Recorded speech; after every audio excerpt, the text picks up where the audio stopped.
Aujourd'hui, nous nous retrouvons pour nous poser la question de savoir si le christianisme a un avenir. La grande question.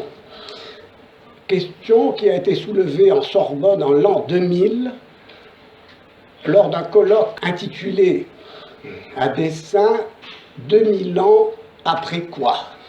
On s'est penché donc sur le christianisme comme sur un moribond et on l'a ausculté.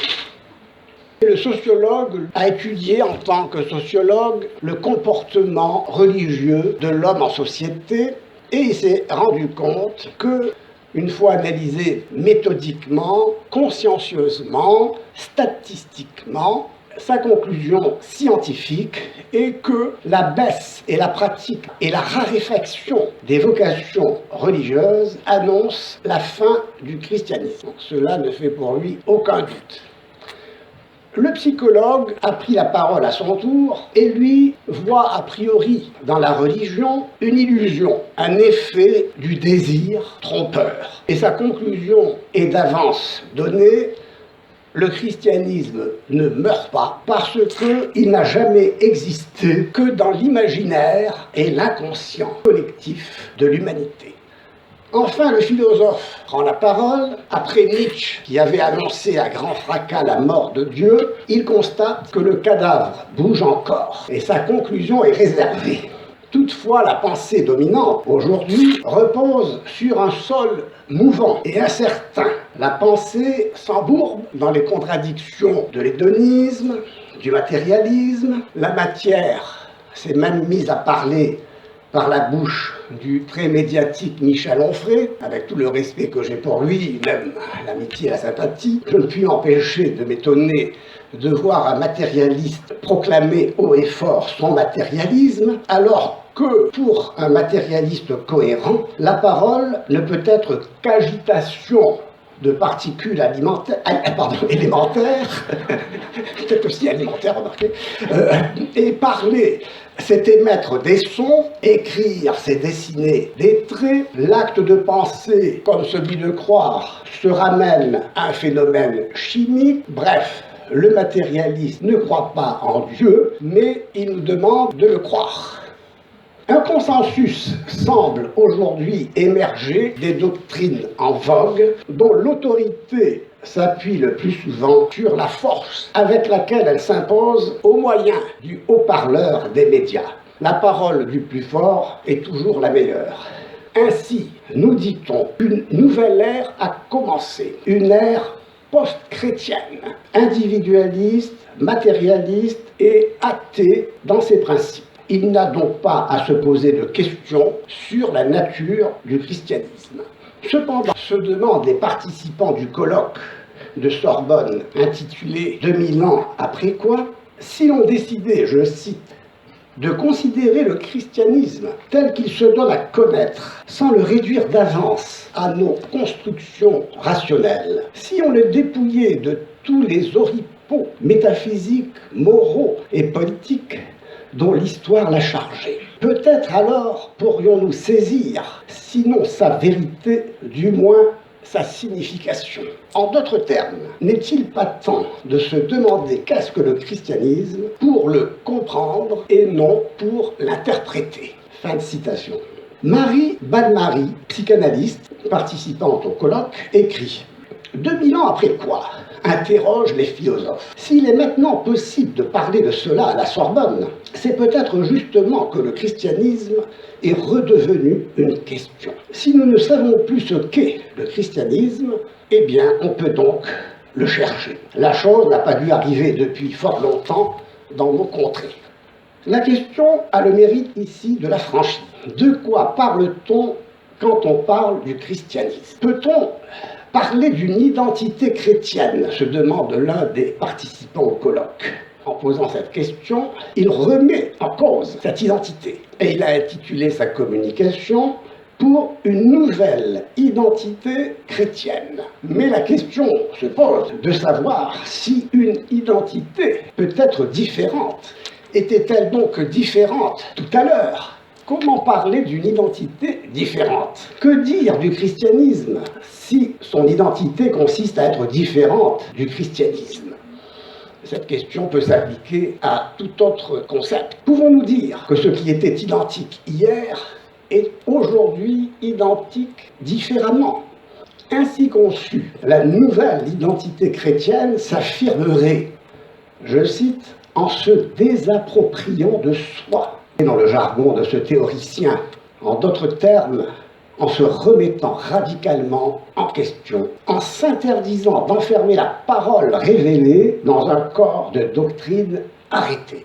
Bref, nous sommes sommés de dire le christianisme autrement, en un mot, de l'inventer et de l'exprimer, sans doute dans le charabia pédant et à la mode dans lequel l'auteur excelle, non seulement pour parler du christianisme, mais pour parler de tout autre concept. Une injonction de ce genre est dictée par l'idée que le christianisme est en train de se dissoudre dans un mouvement irrésistible de sécularisation. Sans cette évolution, le christianisme, nous dit-on, ne serait qu'une figure révolue de l'esprit à conserver dans le formol de la mémoire ou sous les noms hygiéniques et polis de valeurs et de culture. C'est haut en couleur. La religion de demain serait donc, selon ce prophète d'un nouveau genre, une religion sans église, sans sacrement, sans prêtre, comme le pensait le philosophe Ludwig Wittgenstein lui-même.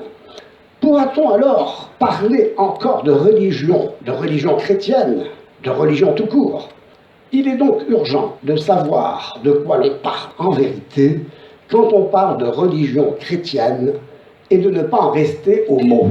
Il faut dans le fond une bonne foi et honnêtement oser voir le christianisme en face, tel qu'il se donne à connaître, non à travers les interprétations hasardeuses et risquées des philosophes et des savants qui se contredisent le plus souvent quand il s'agit évidemment d'idéologues intolérants. Il faut le connaître, le reconnaître, et le christianisme à travers l'évangile lui-même, à travers les textes, à travers la voix autorisée des pères de l'Église, à travers l'expérience bimillénaire, illustrée par le témoignage de ceux qui ont pratiqué le christianisme de la manière la plus cohérente, ce qui est la meilleure façon de mettre à l'épreuve une doctrine. C'est l'expérience des saints, ici, qui compte. Les constantes d'une doctrine claire et simple devraient se dégager sur cette base, à travers les conciles, les déclarations, les écrits, des écrits d'une grande rigueur. Comprendre implique l'analyse de ce qui passe à la lumière de ce qui ne passe pas. C'est un besoin impérieux de l'intelligence qui pense. Ne pas penser, voyez-vous, c'est multiplier les interprétations au gré du devenir, des circonstances, au moyen d'une approche sociologique, finalement, c'est-à-dire calculatrice et statisticienne, pour laquelle tout est relatif. À l'opposé de ce qu'affirmait Freud, pour qui la religion empêche de penser, le christianisme donne infiniment à penser. Il suffit d'évoquer l'œuvre d'Origène, de Cyril d'Alexandrie, d'Athanase, de Grégoire de Nazianze, de Basile le Grand, de Grégoire de Nice, de Jérôme, d'Augustin et de tant d'autres, qui sont des sommets de l'intelligence, dont on se demande si l'auteur de Malaise dans la civilisation, Freud, n'aurait pas peiné à les suivre en daignant les lire. Les penseurs chrétiens sont en effet ceux qui ont élevé la pensée humaine à son plus haut niveau d'intellectualité. Plus récemment, et de manière superficielle, notre ami Michel Onfray, prenant les médias pour cher, a tout simplement nié l'existence du Christ. La manière la plus facile de résoudre un problème est sans doute de nier qu'il se pose. Michel Onfray est le fils de son temps. Il pense que ce qui est n'est que ce qu'il pense. Tel est l'esprit d'un siècle sans esprit, pour reprendre une expression de Karl Marx. Sa conclusion logique est que ce qu'il ne peut penser n'existe pas. Ainsi, l'histoire n'est que la fabrication de la réalité. Mais la réalité ne dépend pas de la pensée. Elle est là, sans moi qui la pense, têtue comme un fait. Une telle manière de voir interdit de s'interroger sur ce qui est en tant qu'il est, sur l'être en tant qu'être. C'est là une question plus fondamentale sur laquelle je ne peux m'étendre, mais qu'il faut connaître. Ainsi, Onfray proclame que Jésus n'a jamais existé. Malheureusement, les preuves qu'il en donne sont consternantes, et elles sont démenties par les auteurs non chrétiens eux-mêmes. Il n'y a pas en effet que des sources chrétiennes qui témoignent de l'existence du Christ, mais des sources non chrétiennes qui le confirment. Par exemple, le Talmud dit que Jésus est mort sur la croix. L'historien Flavius Joseph, juif d'origine, né en 37 à Jérusalem, donc un quasi-contemporain du Christ, et témoin en 70 de la prise de Jérusalem par les Romains et de l'incendie du Temple, écrit dans son ouvrage « Les Antiquités », je cite, « Jésus, qui était un homme sage, si toutefois on doit le considérer comme un homme, tant ses œuvres étaient admirables, des chefs de notre nation l'ayant accusé devant Pilate, celui-ci le fit crucifier. Il leur apparut vivant et ressuscité le 3e jour. » Fin de citation. L'historien Tacite, né entre 54 et 56 après Jésus-Christ, écrit dans ses annales « Le nom de chrétien leur vient du nom de Christus, qui fut condamné sous le règne de Tibère par le procureur Ponce Pilate. » Nous pourrions citer encore d'autres auteurs comme par exemple le syriaque méconnu Bar Sérapion, né en 50, ou Lucien de Samosate, né en 150, qui parlent du Christ. Suétone, archiviste à la cour de l'empereur Adrien, écrit dans la vie de Claude, je cite, « Comme les Juifs ne cessaient de troubler la cité sur l'instigation d'un certain Christus, et encore, il livra au supplice des chrétiens, race adonnée à une superstition nouvelle et coupable. » Et bien, devant tous ces témoignages, Michel Onfray cite Suétone comme une preuve contre l'existence du Christ, parce que, contemporain du Christ, il n'en a pas parlé. Alors que je viens de citer, n'est-ce pas, Suétone. Et on peut l'entendre dire cela avec aplomb sur YouTube.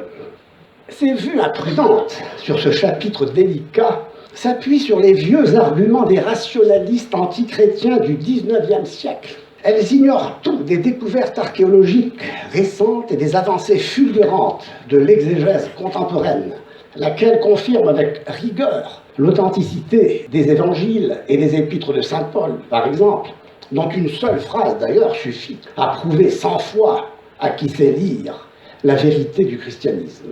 Cela rend l'athéisme d'Onfray touchant. Il y croit dur comme fer. En vérité, c'est comme je lui dis, c'est un grand croyant.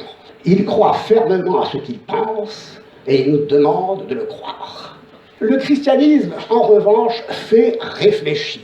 Réfléchir si fort que sans lui, la pensée devient une pensée faible, pour laquelle tout est interprétation. Interpréter, ce n'est pas comprendre. Il est impossible en effet de percevoir une vérité absolue si on affirme que la vérité est relative.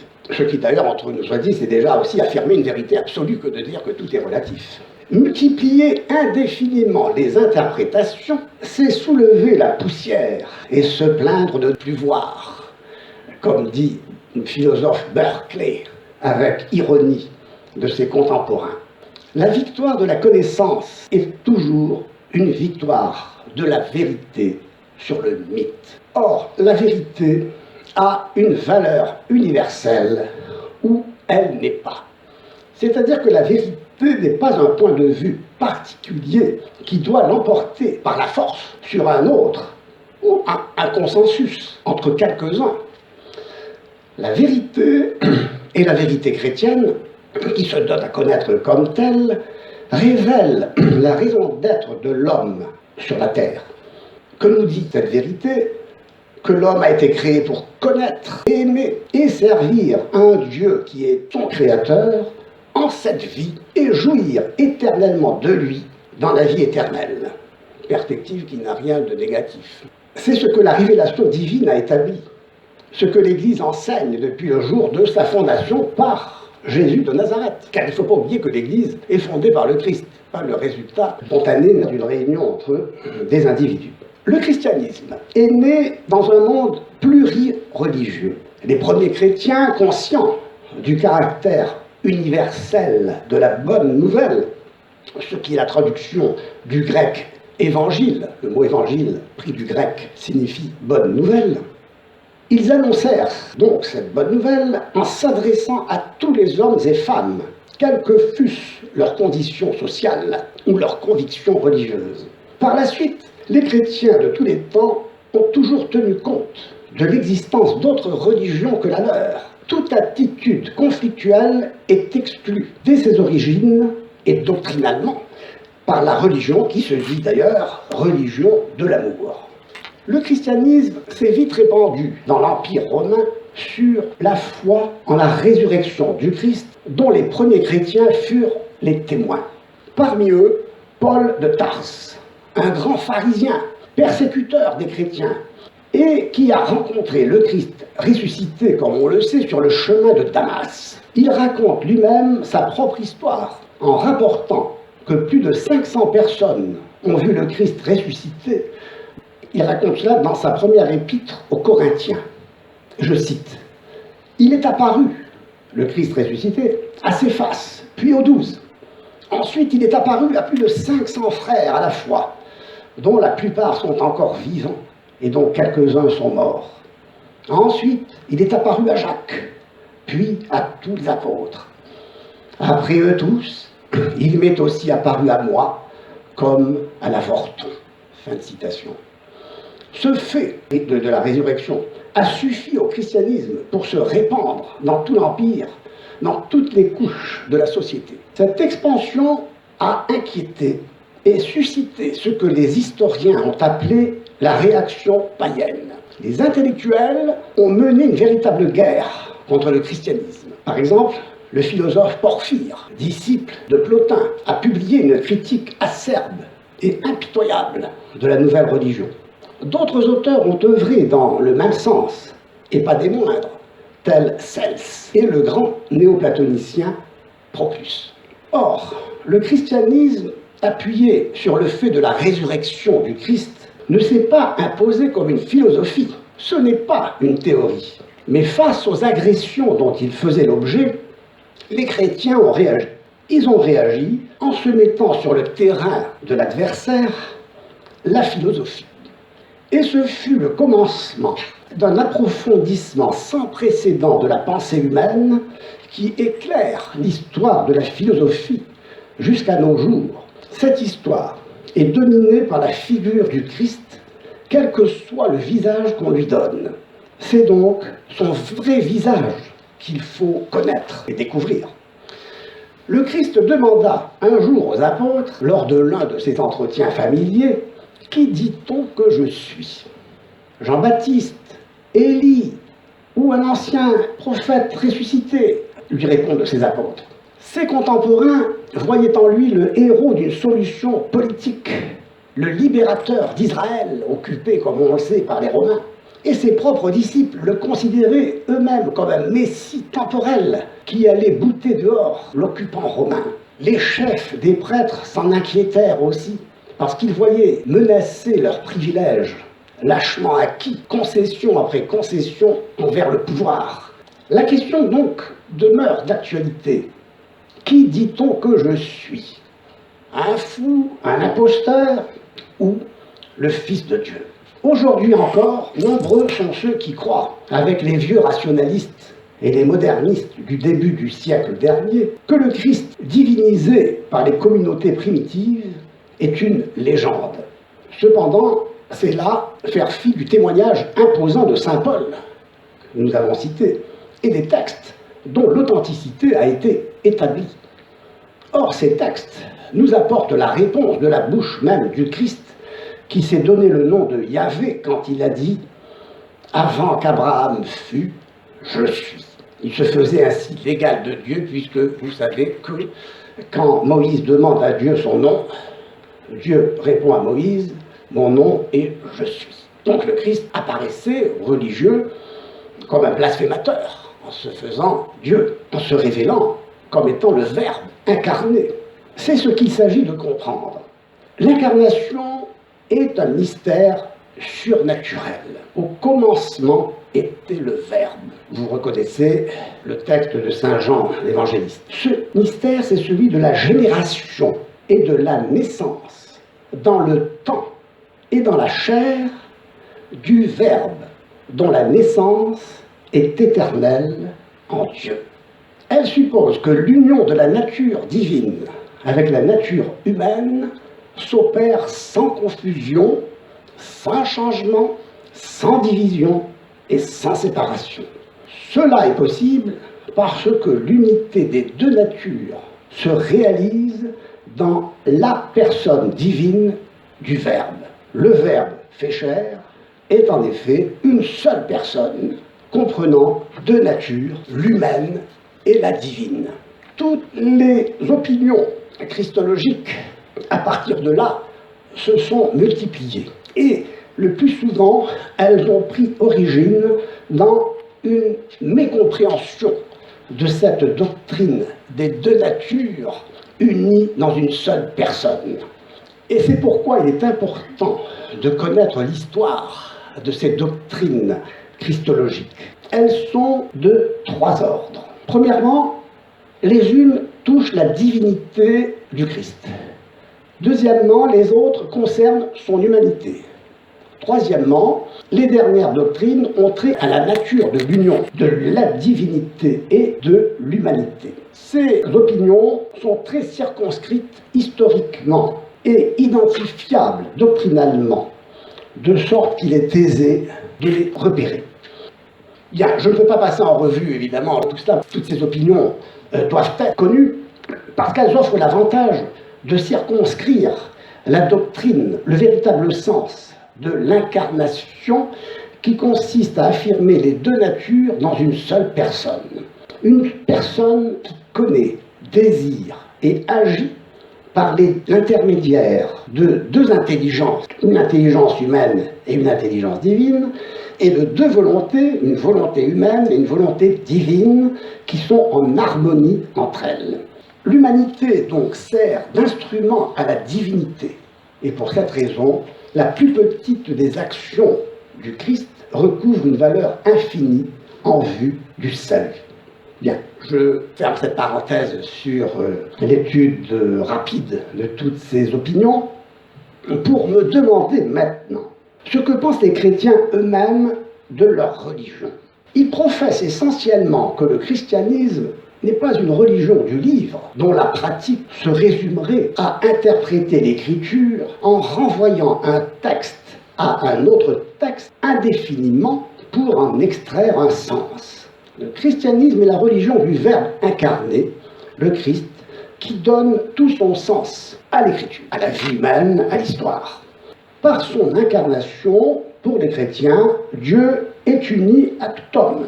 Dans sa nature humaine, exempte de tout péché, assumé dans sa personne divine du Verbe, il a élevé la nature de tout homme à une dignité sans égale. Sans l'action du Christ, l'action de l'homme peut se déployer avec toute l'énergie dont elle est capable, jamais elle n'acquerra l'efficacité rédemptrice. Les chrétiens célèbrent le Créateur entrant dans l'histoire pour rencontrer la créature blessée et la guérir. Tel est le sens de la fête de Noël qui signifie nativité, naissance de Dieu parmi les hommes, afin que l'homme renaisse à la vie divine pour laquelle il a été créé. Parole mystérieuse dont il faut saisir le sens. Que signifie renaître ? Demande Nicodème, ce grand pharisien, à Jésus. Retourner dans le sein de sa mère, mais c'est impossible. Nicodème, membre du Sanhédrin, homme savant, comprenait matériellement la naissance spirituelle dont lui parlait le Christ. C'est que le matérialisme rend sourd au langage de Dieu. Et pourtant, qui ne ressent obscurément une blessure en son cœur et le besoin d'une guérison que le monde ne peut apporter? En vérité, l'incarnation est nécessaire, mais elle est nécessaire uniquement pour l'homme qu'elle doit guérir. Elle ne l'est pas pour Dieu. En assumant la nature humaine sans tache et sans péché, le Christ purifiait la nature humaine blessée par ce péché originel dans lequel naît tout homme. Saint Jean, le disciple bien-aimé, a écrit dans le prologue de son évangile que celui qui est au commencement du monde, le Verbe de Dieu, est venu dans le monde, qu'il a fait, et le monde ne l'a pas connu. L'idée d'un Dieu s'incarnant, épousant la faiblesse humaine, répugnée au futur saint Augustin, qui préféra rester manichéen durant 9 années de son existence, plutôt qu'accepter la foi catholique. Le souvenir des dieux grecs, ratant leur métamorphose et se retrouvant à la moitié de leur mutation, figés en mi-dieu et en mi-homme, tel le centaure ridicule, le retenait.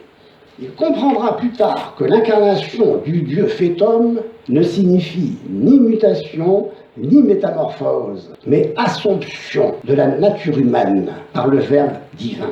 Les penseurs grecs, qui avaient un sens tragique de l'existence, éprouvèrent profondément ce sentiment tragique. La beauté du monde leur apportait une consolation, mais son caractère éphémère les désespérait. Ils recoururent à des trésors d'intelligence pour concevoir un monde incorruptiblement beau. Et grâce au savoir, ils s'élevèrent au-dessus de tout ce qui passe. Le savoir acquit une dimension salvatrice. Ils comprirent que la nature, vouée à la corruption et à la mort, ne peut guérir la nature. Et ils s'abandonnèrent à la loi de la nécessité. L'ananké en grec, le destin. Les musulmans hériteront de cette fatalité, d'une blessure sans remède.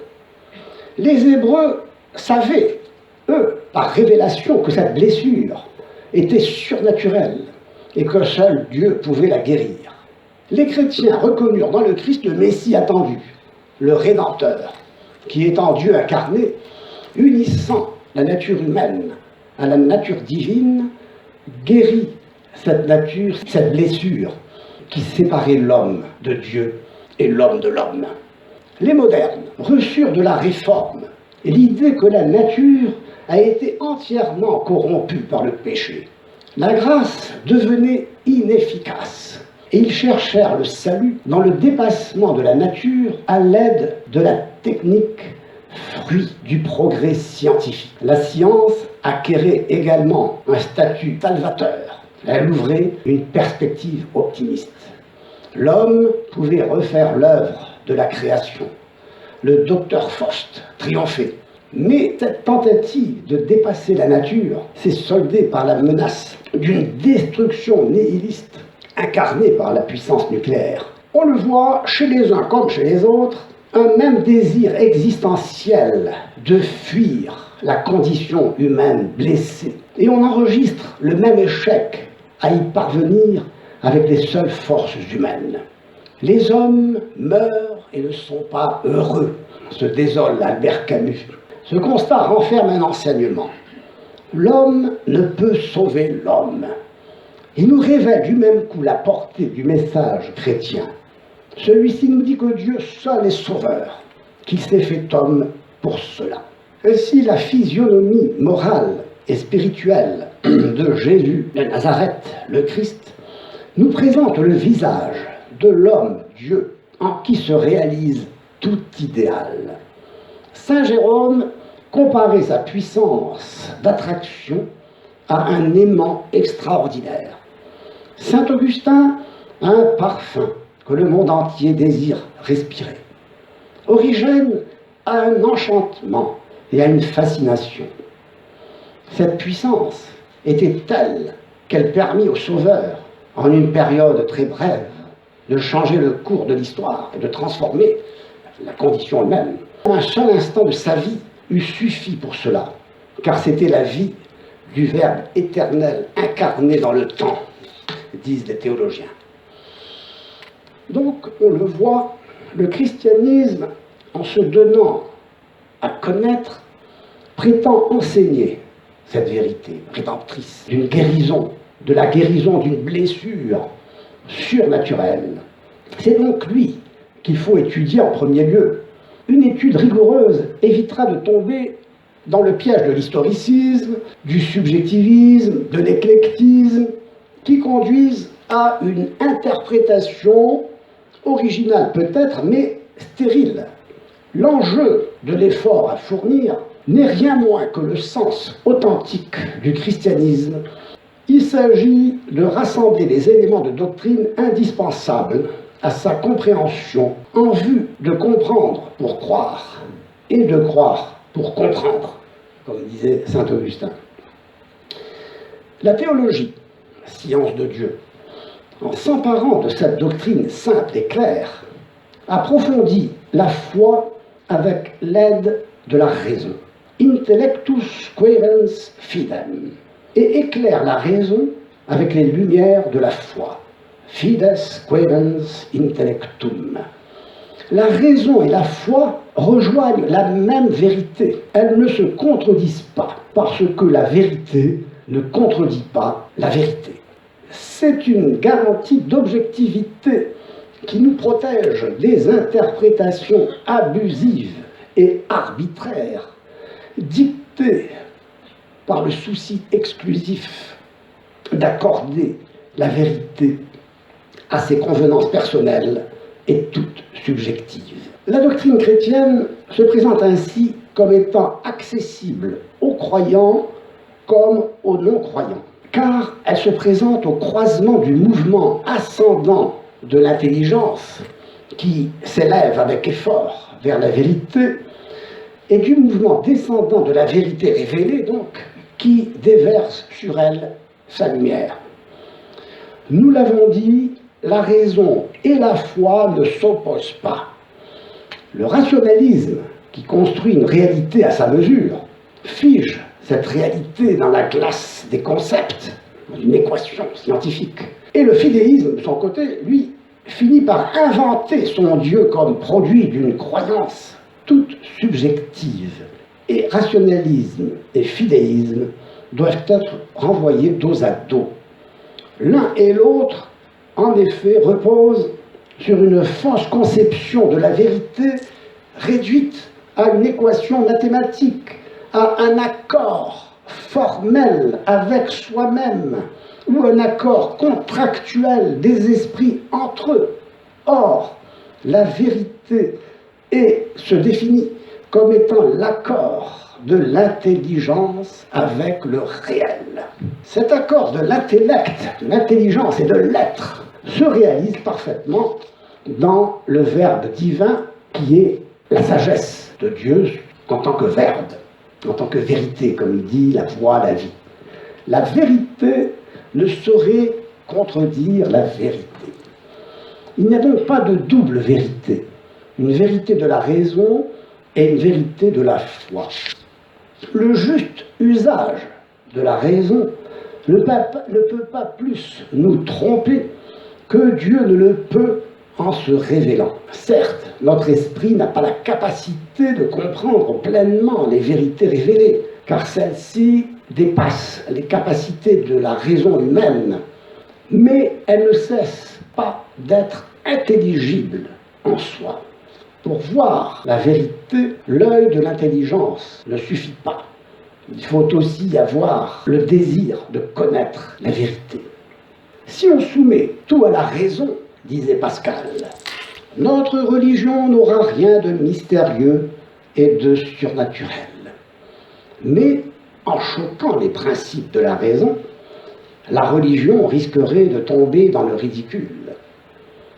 Deux excès sont donc à éviter: exclure la raison, n'admettre que la raison. Donc non seulement la raison ne s'oppose pas à la foi, mais elle en reçoit une aide et une force, une lumière qui l'aide à pénétrer la vérité avec plus de profondeur. La cordialité intellectuelle et un cœur éclairé sont nécessaires pour penser la religion chrétienne, trop souvent caricaturée par des esprits superficiels, sectaires même. À qui possède donc cette disposition, la vérité chrétienne n'apparaît plus alors comme une illusion, superstition, moquée par une conscience de soi suffisante et ridiculement fière d'avoir atteint l'âge adulte, comme on dit souvent, l'heure n'est plus au ricanement voltairien, au style méprisant des médias, au réductionnisme lénifiant des idéologies. La religion doit être considérée de tout temps et quelle qu'elle soit comme une réalité à prendre au sérieux parce qu'elle concerne la nature de l'homme. Aujourd'hui, la mondialisation, le déplacement des peuples, la mobilité sociale multiplient les contacts. La rencontre des convictions religieuses exprime un souci de spiritualité plus qu'elle ne provoque de conflits. À vrai dire, les conflits dits religieux, comme les guerres de religion ou les fanatismes que nous connaissons aujourd'hui sous diverses formes, sont de nature politique. Comme toujours en ces cas, les religions servent de prétexte au pouvoir temporel pour obtenir l'hégémonie par la violence en opposant les peuples entre eux au nom de la religion. La tactique est claire. En vérité, la foi religieuse et toutes les expressions de piété dans toutes les religions, aussi diverses soient-elles, sont source de paix, pour la raison que la vertu de la religion fait partie de la vertu de justice, et que l'homme est essentiellement un animal religieux. On oublie souvent que la religion est une disposition humaine, qu'on appelle techniquement une vertu, et qui fait partie de cette vertu qu'on appelle cardinale, qu'est la vertu de justice. Cette thèse avait été émise à l'université, qui était de répondre à cette question: une société impie peut-elle être juste? Question intéressante. Comment situer le christianisme, qui prétend détenir la vérité face aux autres religions? Pour répondre à cette question, il faut se rendre attentif à ce que chaque religion dit de soi. Il faut établir ce qui différencie l'une de l'autre et dégager ce qui les rapproche.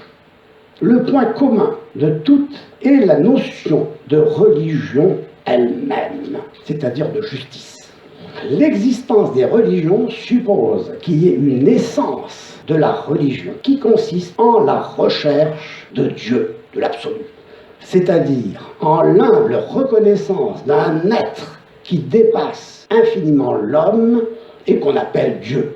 Il suit de ces considérations que ce qui génère l'intolérance et le totalitarisme n'est pas la religion, mais l'usage politique de la religion. L'enseignement du Christ est ici indispensable et indépassable. Rendez à César ce qui est à César et à Dieu ce qui est à Dieu. L'homme contemporain, abusé par les idéologies matérialistes, désabusé par la permissivité morale, horrifié par leurs conséquences mortifères, s'interroge. Il est guetté par la tentation nihiliste, issue de la crise du sens et de l'effondrement des valeurs produits par la mort de Dieu. Le projet de construction d'une société nouvelle qui serait meilleure parce que sans Dieu et sans référence aux valeurs morales et transcendantes ne lui paraît plus recevable. Dans ce contexte, tout porte à penser que le christianisme a un rôle à jouer et que l'avenir s'ouvre à lui, car loin de brimer l'homme, il l'exalte en lui révélant sa vocation transcendante, divine, et le console en le guérissant de ses maux. Dès son origine, on l'a évoqué, le christianisme a subi des assauts qu'il a toujours surmontés. Il les a en premier souffert dans la personne de son fondateur, le Christ lui-même, rejeté et dont la passion et la mort ignominieuse sont l'expression brutale. De nos jours encore, des chrétiens souffrent, comme hier, de persécution ou de rejet du simple fait de s'appeler chrétien dans certaines parties du monde. Mais les empires s'écroulent et l'Église du Christ demeure. Elle est entrée dans son 3e millénaire. Sa durée s'inscrit dans l'histoire des hommes et elle transcende l'histoire en s'inscrivant dans le temps de la rédemption. Le Rédempteur vit, présent parmi les hommes, l'œuvre rédemptrice du Christ se poursuit. Le Rédempteur de l'homme a racheté le temps, son œuvre englobe tout le passé de l'humanité et embrasse tout son avenir. Le temps lui appartient aussi sûrement que l'éternité. Pour terminer, je ne peux mieux choisir que les dernières paroles de l'évangile de saint Matthieu qui dit « Je serai avec vous jusqu'à la fin du monde ». Saint Paul se fait l'écho de ces paroles en disant « Jésus-Christ est le même hier et aujourd'hui et il le sera à jamais ». La rédemption n'a pas échoué. Tel est le message chrétien. Je vous remercie.